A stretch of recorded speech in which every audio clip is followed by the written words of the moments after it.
بسم اللہ الرحمن الرحیم۔ شروع اللہ کے بابرکت نام سے جو بڑا مہربان نہایت رحم والا ہے۔ ناظرین کرام، ایک شخص کے گھر کی دیوار اچانک گر گئی۔ اسے بڑی پریشانی لاحق ہوئی اور اسے دوبارہ بنوانے کے لیے کسی مزدور کی تلاش میں نکلا اور چوراہے پر جا پہنچا۔ وہاں اس نے مختلف مزدوروں کو دیکھا جو کام کے انتظار میں بیٹھے تھے۔ ان میں ایک نوجوان بھی تھا اور سب سے الگ تھلگ کھڑا تھا۔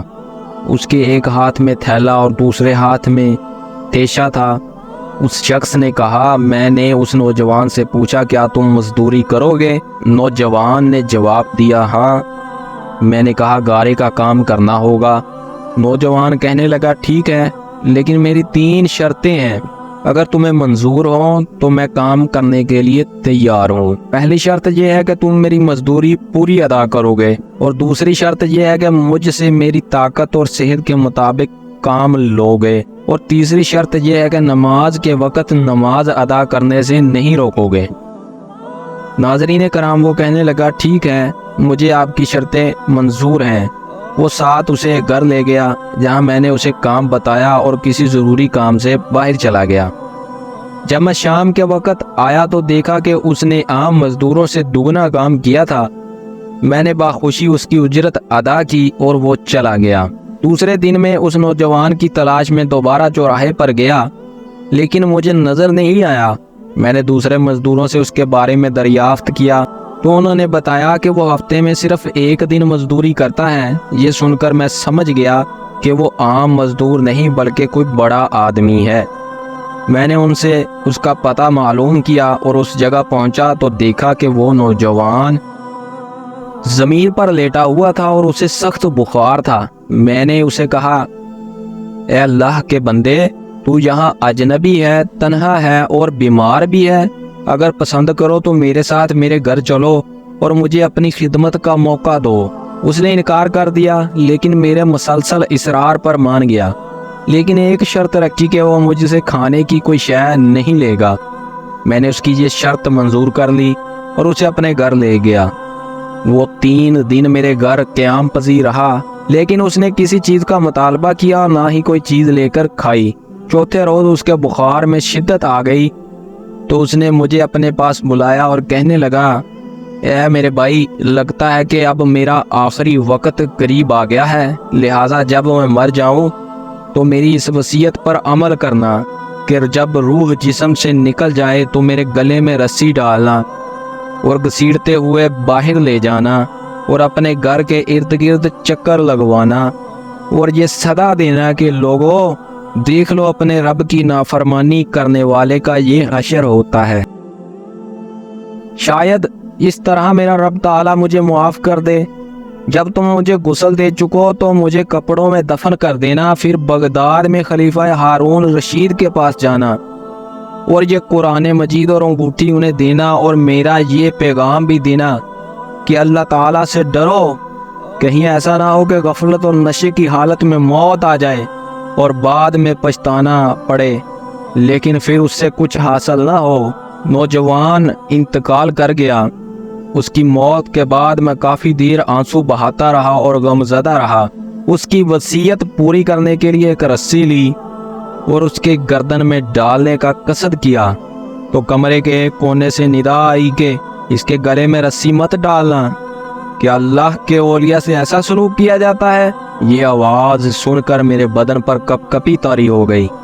یہ سننے کے بعد میں نے اس کے پاؤں کو بوسہ دیا اور اس کے کفن و دفن کا انتظام کرنے چلا گیا۔ جب اس کی تدفین سے فارغ ہونے کے بعد میں اس کا قرآن پاک اور انگوٹھی لے کر خلیفہ کے محل کی جانب روانہ ہو گیا۔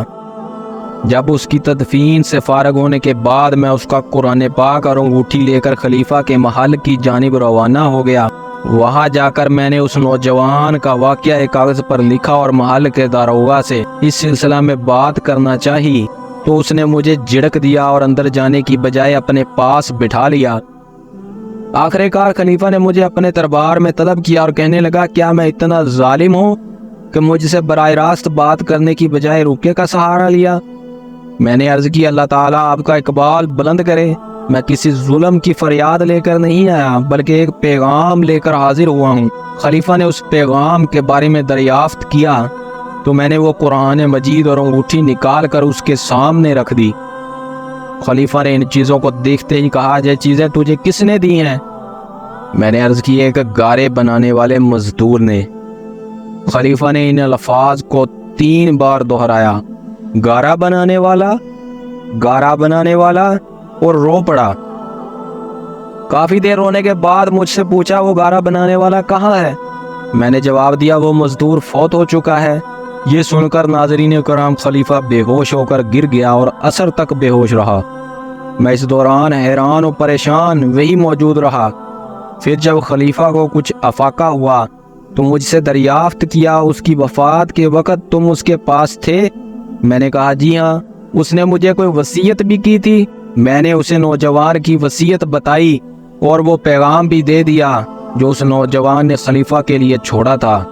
جب خلیفہ نے یہ ساری باتیں سنی تو غمگین ہو گیا اور اپنے سر سے عمامہ اتار دیا اور اپنے کپڑے چاک کر ڈالے اور کہنے لگا، اے نصیحت کرنے والے، اے میرے زاہد و پارسا، اے میرے شفیق۔ اس طرح کے بہت سے القابات خلیفہ نے اس مرنے والے نوجوان کو دیے اور مسلسل آنسو بھی بہاتا رہا۔ یہ سارا معاملہ دیکھ کر میری حیرانی اور پریشانی میں مزید اضافہ ہو گیا۔ خلیفہ ایک عام سے مزدور کے لیے اس قدر غمزدہ کیوں ہے؟ جب رات ہوئی تو مجھ سے اس کی قبر پر لے جانے کی خواہش ظاہر کی تو میں اس کے ساتھ ہو لیا۔ خلیفہ چادر میں منہ چھپائے میرے پیچھے پیچھے چلنے لگا۔ جب ہم قبرستان میں پہنچے تو میں نے ایک قبر کی طرف اشارہ کر کے کہا، علی جا، یہ ہے اس نوجوان کی قبر۔ خلیفہ اس کی قبر سے لپٹ کر رونے لگا۔ پھر کچھ دیر رونے کے بعد اس کی قبر کے سرہانے کھڑا ہو گیا اور مجھ سے کہنے لگا، یہ نوجوان میرا بیٹا تھا، میری آنکھوں کی ٹھنڈک اور میرے جگر کا ٹکڑا تھا۔ ایک دن یہ رقص و سرور کی محفل میں گم تھا کہ مکتب میں کسی بچے نے آیت کریمہ تلاوت کی، کیا ایمان والوں کے لیے ابھی وہ وقت نہ آیا کہ ان کے دل جھک جائیں اللہ کی یاد کے لیے؟ جب اس نے یہ آیت سنی تو اللہ تعالیٰ کے خوف سے تھر تھر کانپنے لگا اور اس کی آنکھوں سے آنسوؤں کی جڑی لگ گئی اور پکار پکار کر کہنے لگا، کیوں نہیں، کیوں نہیں، اور یہ کہتے ہوئے محل کے دروازے سے باہر نکل گیا۔ اس دن سے ہمیں اس کے بارے میں کوئی خبر نہ ملی، یہاں تک کہ آج تم اس کی وفات کی خبر لے کر آئے۔